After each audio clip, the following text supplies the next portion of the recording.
Bonjour et bienvenue à toi dans ce nouvel épisode de podcast d'Au cœur des possibles. C'est un épisode de podcast en solo où je vais te partager ce que tu ne veux pas devenir en tant que chef d'entreprise. Je vis actuellement en toute vulnérabilité un grand process de sortie de la matrice entrepreneuriale maltraitante.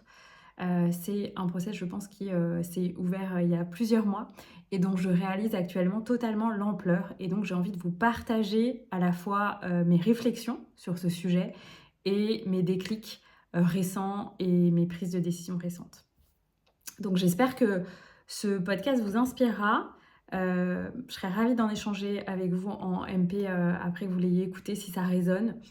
Je sens que c'est un podcast qui est important pour moi mais qui me dépasse et qui vraiment appelle à transformer notre posture de chef d'entreprise dans toutes les dimensions de notre vie et de prendre chaque décision qu'on prend dans notre entreprise et dans notre vie avec un plus haut niveau de conscience et d'amour pour soi et pour l'autre.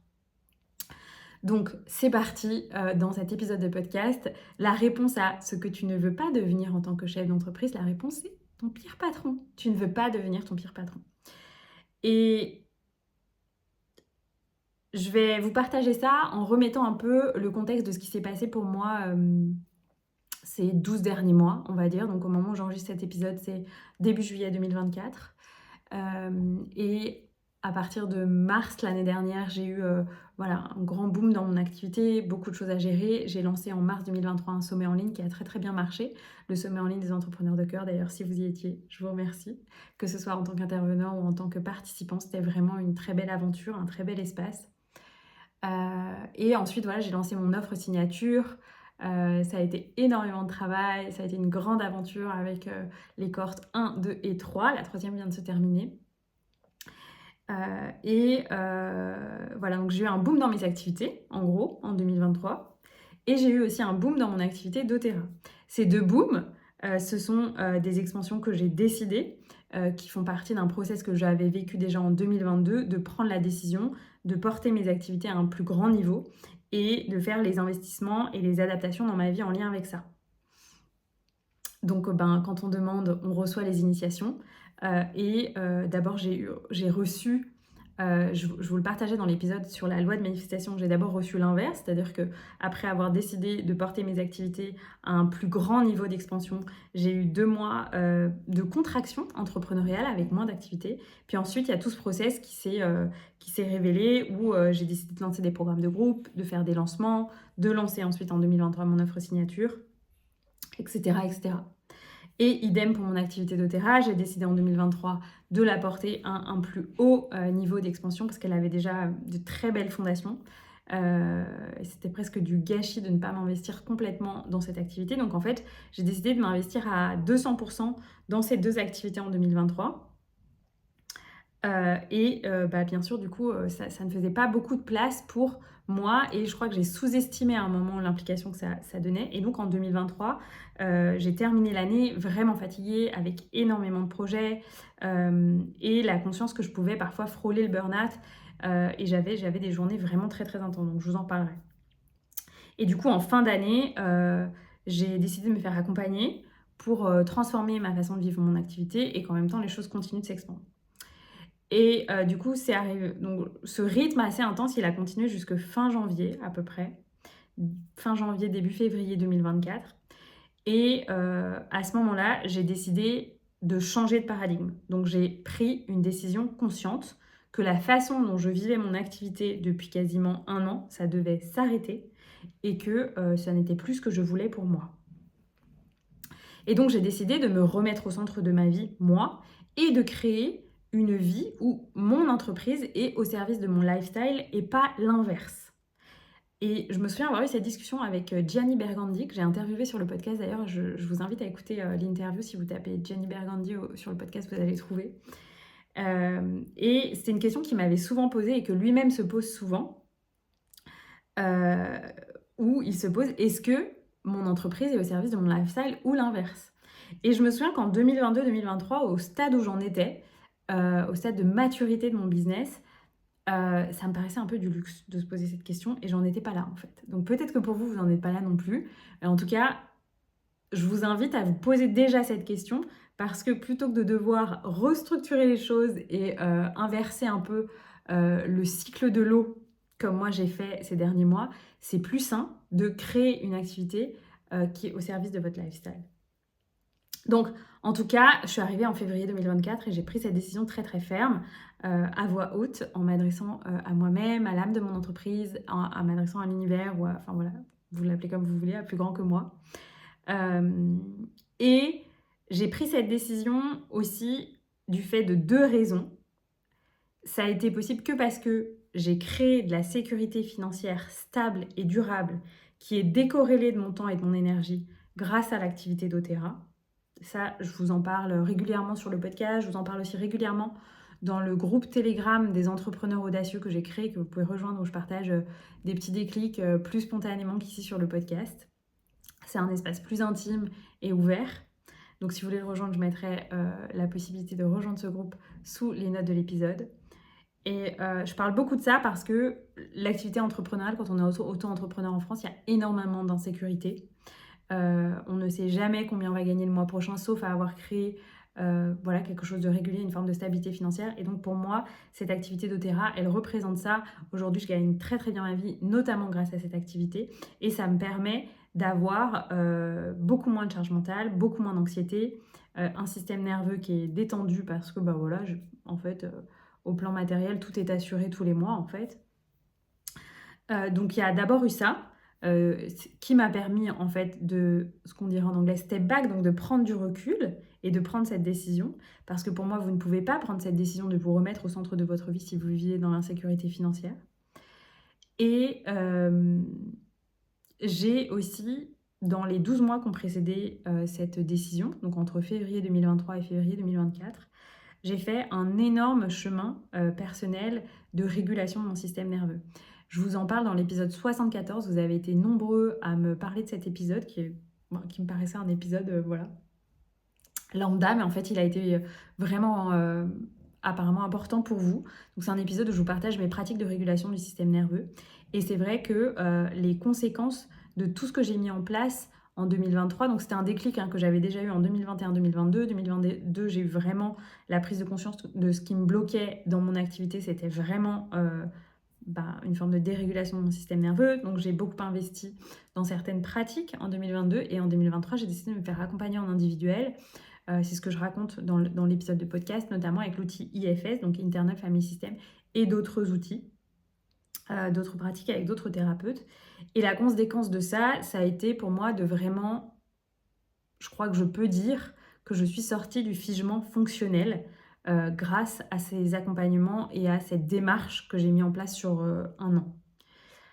Qu'est-ce que ça veut dire sortir du figement fonctionnel? Je vais vous le dire avec mes mots et j'ai toujours tendance à prendre des images, vous savez, donc je vais vous le dire comme ça.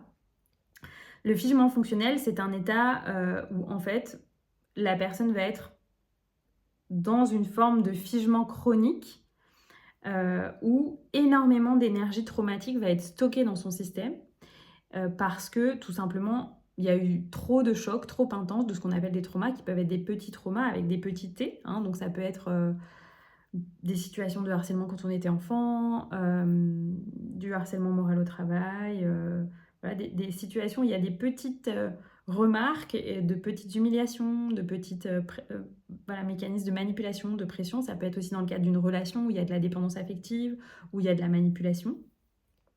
Donc ça, c'est ce qu'on appellerait entre guillemets du trauma complexe et du petit trauma, ou des gros traumas, un accident de voiture, un décès, une séparation, parfois un déménagement, voilà.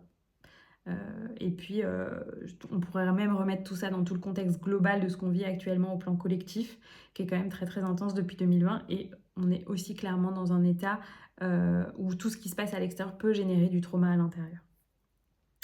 Donc en fait, quand il y a du trauma, ça veut dire que l'information qui arrive dans le corps, elle est trop.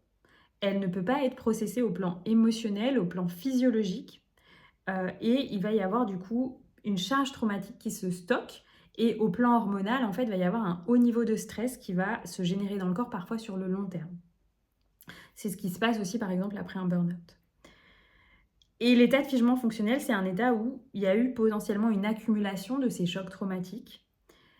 Et en fait, si je me replace dans en fait la théorie polyvagale, hein, qui est à l'origine de cette approche somatique de régulation du système nerveux, la théorie polyvagale, elle a été apportée par Stéphane Porges, qui étudiait les animaux et qui a considéré qu'on n'avait pas, entre guillemets, 2 modes dans notre système nerveux, mais 3 modes. Et donc, bah, lui, en fait, si je reprends l'image des animaux, le figement fonctionnel, c'est l'équivalent d'une gazelle qui se fait courser dans la jungle par un lion. Et en fait, bah, voilà, elle va se faire courser, donc elle va adapter sa réponse traumatique à ce qui se passe dans la nature. Donc elle va avoir un choix qui va se faire complètement instinctivement entre la fuite, donc courir, entre se cacher, le freeze, ou peut-être voilà, se cacher derrière un buisson. Le combat, en général, les gazelles face au lion, elles choisissent pas ça. Mais d'autres animaux, peut-être, pourraient le faire. Et puis, il y a une autre réponse il y a une autre réponse traumatique chez l'être humain, mais que j'aborderai pas ici. Parce que dans mon exemple, c'est pas pertinent, mais voilà. Donc, il y a ces 3 modes dans la nature. Et le figement fonctionnel adapté à l'être humain, ce serait l'équivalent de la gazelle qui continue de courir.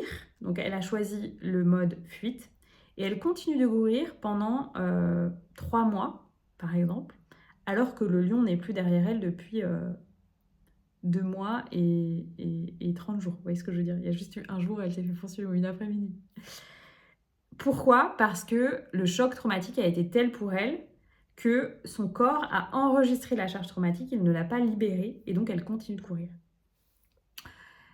Je n'ai pas de statistiques aujourd'hui sur le nombre de personnes qui sont en figement fonctionnel, mais sachez que dans ma compréhension des choses et dans ce que voilà, j'ai compris, lu, entendu, notamment de spécialistes aux États-Unis sur les sujets de régulation du système nerveux et de trauma, ça représente plus d'une majorité de la population mondiale, en tout cas adulte.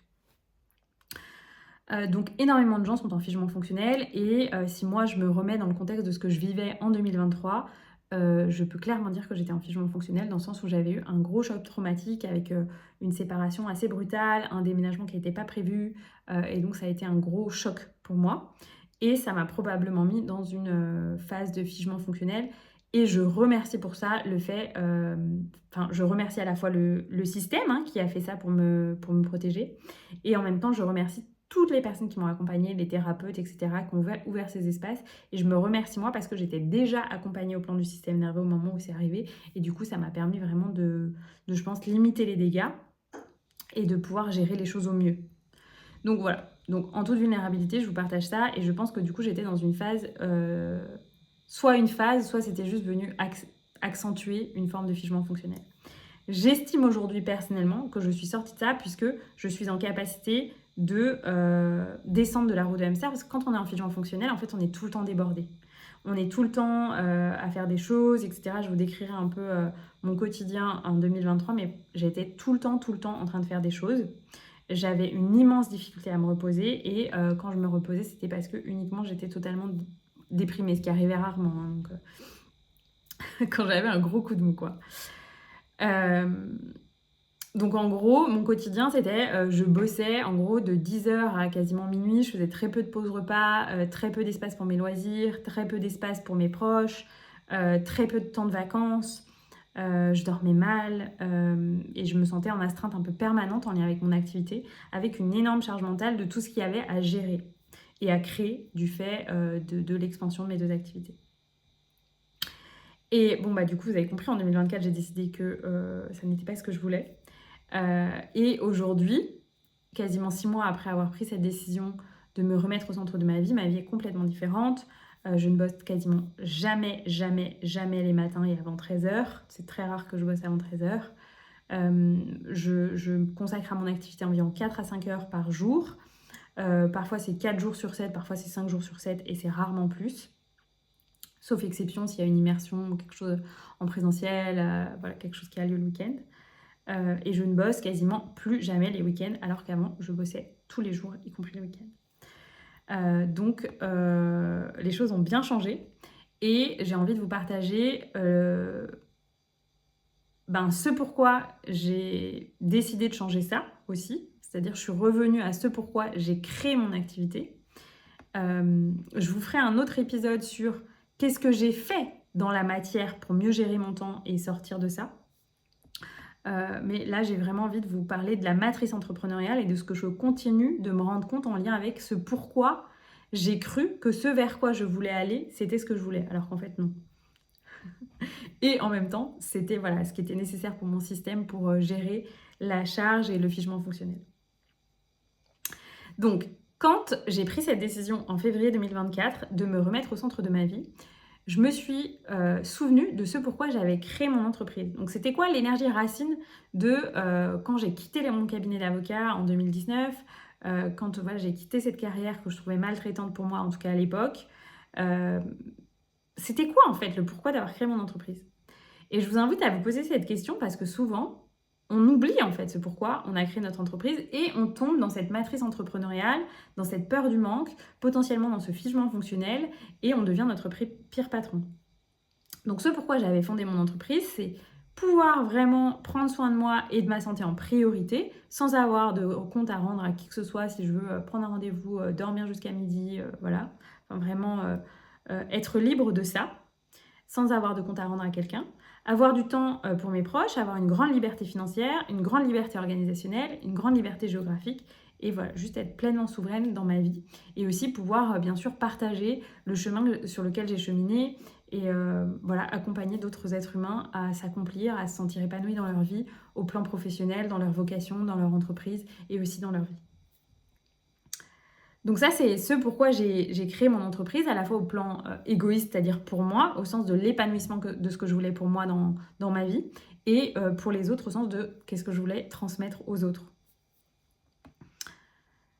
Et je vous partage tout ça parce que quand on se pose cette question de c'était quoi mon intention quand j'ai créé mon entreprise, on peut voir le décalage de ce qui s'est passé entre-temps si vous êtes tombé dans la matrice entrepreneuriale. Et je vous dis ça parce que récemment, une personne que je suis qui est coach et qui est accompagnante depuis vraiment plusieurs années, quasiment 8 ans, partageait qu'elle était tombée sur... non, c'était pas... Elle avait constaté qu'en demandant à toutes les personnes entrepreneurs qu'elle avait accompagnées, les réponses qui venaient sur ce que ces gens voulaient en termes de vision pour eux et leur business, c'était 99% les mêmes réponses. Ça veut dire quoi? Ça veut dire que toutes ces personnes, en fait, sont dans une forme de matrice entrepreneuriale, dans une forme de conformisme entrepreneurial où tout le monde veut la même chose. Ça veut dire quoi, tout le monde veut la même chose? En fait, tout le monde voulait gagner au moins 10 000 euros par mois, atteindre le million à un moment en quelques années, écrire un livre et acheter une maison, en gros.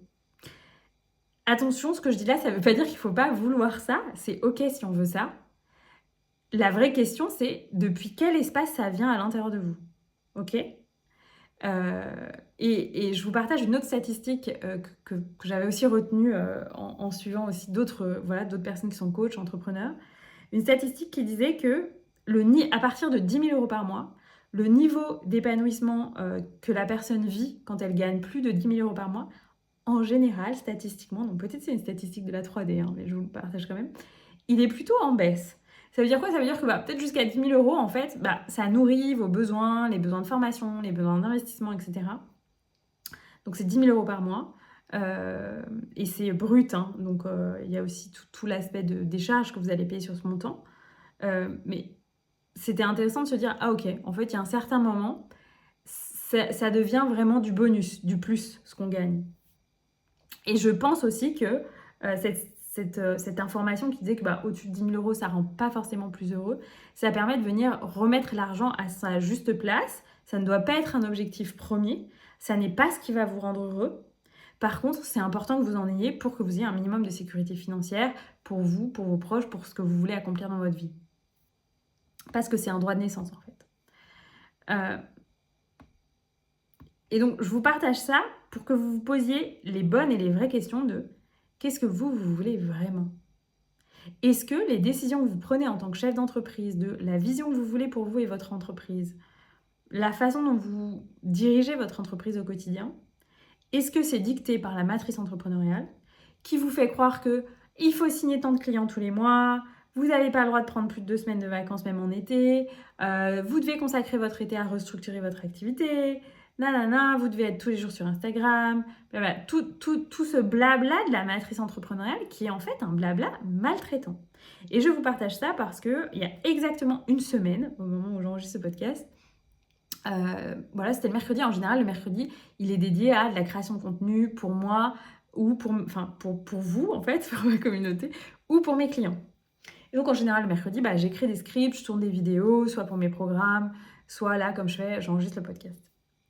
Et mercredi dernier, en fait, je me suis rendu compte que j'avais pas du tout envie. J'étais là, en fait, c'est un des premiers jours de grand soleil, vraiment franc soleil en Bretagne depuis le début de l'année 2024. Et j'étais là, en fait, je veux en profiter, je veux passer mon après-midi à la plage, je veux kiffer. Et je me suis dit, vas-y, je prends cette décision, en fait, je décide de pas travailler aujourd'hui. Et en allant à la plage, voilà, je me suis baignée, j'ai pris le soleil, etc. Puis il y avait encore une petite voix à l'intérieur de moi qui me disait, tu devrais rouvrir des places pour des clients en coaching. Et j'ai entendu cette voix et je me suis dit, mais en fait, cette voix, c'est pas moi. C'est ni la voix de mon âme, ni la voix de l'âme de mon entreprise. C'est pas la voix de l'amour. C'est la voix de la matrice entrepreneuriale qui me fait croire que si je ne signe pas un client ce mois-ci, je suis défaillante dans ma posture d'entrepreneuse. Et à l'intérieur de moi, je me suis demandé dans mon cœur, est-ce que c'est juste pour moi de rouvrir des places actuellement pour cet été accompagner des gens? Ça voudrait dire du coup accompagner, c'était fin juin, donc ça voudrait dire accompagner des gens tout l'été. Et sur le moment, la réponse était non. Et je me suis dit, en fait, je décide du coup de ne pas rouvrir des places avant telle date. Donc ça ne veut pas dire, il y a des épisodes de podcast qui vont sortir après ce podcast où je propose de prendre rendez-vous avec moi pour envisager un accompagnement qui démarrera du coup plutôt début août, mi-août en fait. Et du coup, ça a impliqué de prendre la décision de ne pas prendre de clients tout le mois de juillet. Et c'est OK pour moi, en fait. Et en fait, je trouve ça très sain. C'était vraiment juste au moment où j'ai pris cette décision. Et du coup, je me suis rendu compte à quel point, inconsciemment, j'avais intégré énormément de règles et de mécanismes de la matrice entrepreneuriale qui me disaient « tous les mois, tu dois faire ça, tu dois faire ci, tu dois faire ça », que des « il faut » en fait. Et quand c'est un « il faut », ça veut dire que ça n'est pas juste. Ça veut dire que ça ne vient pas depuis l'espace de mon cœur, ça ne vient pas depuis l'espace de mon âme, et ça veut dire que je me force. Et je me suis dit, mon Dieu, je prends la décision de sortir de la matrice entrepreneuriale. Donc je vous partage ça. Ce que je vous partage, ça nécessite une grande conscience de se rendre compte des petites voix à l'intérieur de vous et des pensées. Déjà de les entendre, de les distinguer de la voix de votre âme et de vous demander d'où vient cette pensée, d'où vient cette règle. Et ça vous ramène à quoi? Ça vous ramène à l'énergie racine depuis laquelle vous faites vos actions en tant que chef d'entreprise. Et là, si je continuais de défaire la bobine de fil de cette décision de rouvrir des places, par exemple, pour le mois de juillet, alors que c'est un mois où je vais plutôt ralentir, prendre quelques semaines de vacances, etc., ça donnerait quoi? Ça donnerait, si comme il faut que je signe un client tous les mois, au moins, pour être un bon chef d'entreprise, je vais rouvrir des places, mais du coup, en termes d'énergie racine, moi, je me force, donc c'est maltraitant pour moi. Je suis connectée à l'énergie de mon entreprise à ce moment-là, donc c'est maltraitant pour mon entreprise. C'est maltraitant en termes de mécanisme de vente pour les personnes qui vont partager un appel de vente avec moi parce que je me suis mis cet objectif alors que je devrais être totalement détachée. En fait, les gens viennent à moi depuis un appel de l'âme. En fait, voilà, ils se sentent appelés par être accompagnés avec moi. Très bien, je les accueille avec joie et on fait un chemin ensemble d'accompagnement, de transformation et d'élévation. Admettons, donc je me force, la personne me rejoint quand même. Et du coup, l'énergie racine de l'accompagnement, c'est simplement la maltraitance entrepreneuriale en tant que chef d'entreprise. Et moi, j'accompagne les entrepreneurs. Donc, j'estime que j'ai une responsabilité d'incarnation de mon message, de justesse, d'intégrité dans qui je suis et dans la façon dont je les accompagne. Donc, pour moi, ce serait comme créer une forme de karma, en fait, si j'avais suivi cette décision de la matrice, cette invitation de la matrice entrepreneuriale à rouvrir des places, j'aurais créé un karma envers moi-même, un karma envers la relation à l'argent, envers mon entreprise, envers potentiellement certains prospects, envers des potentiels futurs clients. Et l'énergie de ça aurait bien sûr imprégné l'accompagnement. Vous voyez ce que je veux dire? Donc voilà, je vous partage ça. C'est un exemple de comment on peut se faire manipuler par la matrice entrepreneuriale sans même s'en rendre compte, de façon totalement inconsciente. Et comment, moi, ce que je vous propose, c'est de reprendre votre souveraineté ici et maintenant en prenant la décision de sortir de la matrice entrepreneuriale et de diriger votre entreprise depuis une énergie d'amour, de pur amour et de pure justesse dans chaque décision que vous prenez pour vous, dans votre entreprise et dans tous les domaines de votre vie. Et cette décision, on peut la prendre à voix haute, vous pouvez répéter cette phrase: je décide de sortir de la matrice entrepreneuriale dans toutes les dimensions, dans toutes les couches, dans tous les espaces-temps, et je décide de me remettre au centre de ma vie en mettant l'amour en première priorité pour tout et en décidant de prendre toutes mes décisions depuis un espace de pur amour et de pure justesse. Voilà, vous pouvez faire pause sur le podcast et répéter cette phrase si ça vous appelle. En tout cas, ça me semble important pour moi de vous partager ça et de vous dire que les personnes que j'ai accompagnées en individuel récemment, qui étaient des entrepreneurs avancés, c'est le chemin qu'elles ont fait. Elles ont fait un chemin d'épanouissement personnel qui n'a pas eu d'impact sur leur chiffre d'affaires. C'est-à-dire que leur chiffre d'affaires n'a pas baissé. Parfois, il s'est stabilisé en travaillant beaucoup moins. Parfois, il a augmenté. Et c'est totalement décorrélé en fait. C'est une croyance de croire que si vous choisissez de plus vous épanouir dans votre vie personnelle, de faire plus de place pour vous, votre chiffre d'affaires va baisser. Ça, c'est une croyance de la 3D qui nous invite à choisir. En 2024, on n'a plus besoin de choisir et vous avez le droit de vous mettre au centre de votre vie, vous, vos priorités, votre santé, vos proches, et de recevoir encore plus d'abondance financière au plan de votre entreprise. Ça implique de mettre en place des choses dans la matière, bien sûr, mais c'est la fondation, d'après moi, depuis laquelle on doit diriger notre entreprise aujourd'hui, en 2024. Voilà, donc moi, personnellement, je l'ai fait notamment en développant à un plus haut niveau mon activité avec doTERRA. Donc, si vous vous sentez appelé par ça, c'est un laboratoire avec lequel je suis partenaire et avec lequel je forme des gens et j'accompagne des gens en santé naturelle à utiliser notamment l'aromathérapie et des compléments d'extrêmement grande qualité au service de leur santé. Donc, c'est un nouveau paradigme de santé. Et donc, j'accompagne des personnes qui ont envie d'utiliser des produits et j'accompagne aussi des entrepreneurs à se lancer dans ces activités pour accompagner des gens en santé naturelle et se créer aussi leur sécurité financière. Ça peut être une stratégie de simple diversification financière. On peut avoir envie de se créer 500 € par mois avec cette activité, 2 000 € par mois, 10 000 € par mois, 80 000 € par mois. Ce sont différents paliers qui sont possibles avec doTERRA et je serais ravie de vous offrir cette chance, de vous accueillir dans mon équipe d'entrepreneurs et de leaders avec doTERRA. Donc si c'est ce que vous souhaitez, il suffit qu'on échange ensemble. Vous pouvez candidater pour rejoindre notre équipe dans les notes de l'épisode. Dans tous les épisodes, il y a le lien pour que vous puissiez rejoindre l'équipe si vous vous sentez appelé. C'est une grande aventure de souveraineté entrepreneuriale. Donc, si vous vous sentez appelé, pour moi, c'est important qu'on échange et qu'on voit si c'est le bon match pour vous, si ça vous correspond. Et si moi aussi, ça me correspond, puisqu'on sera amenés à collaborer ensemble si vous rejoignez cette opportunité. Voilà. J'ai envie de terminer avec vous en vous partageant une question d'auto-coaching qui va vous permettre d'amplifier cette volonté, en tout cas si c'est ce qui vous appelle, de sortir de la matrice entrepreneuriale. Cette question d'auto-coaching, c'est: que ferait l'amour s'il était au centre de mon activité entrepreneuriale? Que ferait l'amour si c'était le chef d'entreprise de mon activité? Que ferait l'amour s'il était au centre de ma vie? Que ferait l'amour dans tel projet, dans tel domaine de ma vie? Voilà, vous pouvez choisir et compléter la phrase. Posez-vous cette question et fermez les yeux. Et écoutez la réponse. Peut-être qu'elle va venir pour vous avec une image, avec une voix, avec des couleurs, avec une idée. Mais que ferait l'amour si elle était le seul enjeu de prise de décision dans votre activité? Et quand je me pose cette question, c'est souvent une créativité sublime qui vient, souvent une pureté dans les projets qui m'amène énormément de joie. Donc je vous invite à honorer cette question et à me partager la réponse si vous avez envie en message privé sur mes réseaux sociaux. Je vous souhaite une très belle intégration de cet épisode.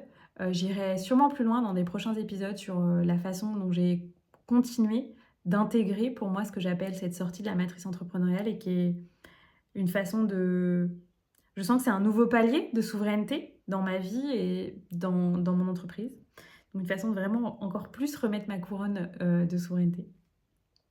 Et si c'est un épisode qui vous a plu, je vous invite à aussi venir en discuter avec moi en message privé parce que je crois que c'est un message qui est important pour le monde entrepreneurial, pour les entrepreneurs du bien-être et pour le monde en général. Voilà, je vous remercie d'avoir écouté cet épisode. Je vous dis à très très bientôt sur le podcast. Vous pouvez comme d'habitude noter le podcast parce que ça m'aide beaucoup à soutenir le message de ce podcast, que ce soit sur YouTube, sur Spotify, sur Apple Podcast, là où vous l'écoutez. Et je vous remercie d'être là. Merci de prendre le temps de recevoir ce message, d'être dans la communauté du podcast. Et je vous dis à très très bientôt et je vous souhaite le meilleur.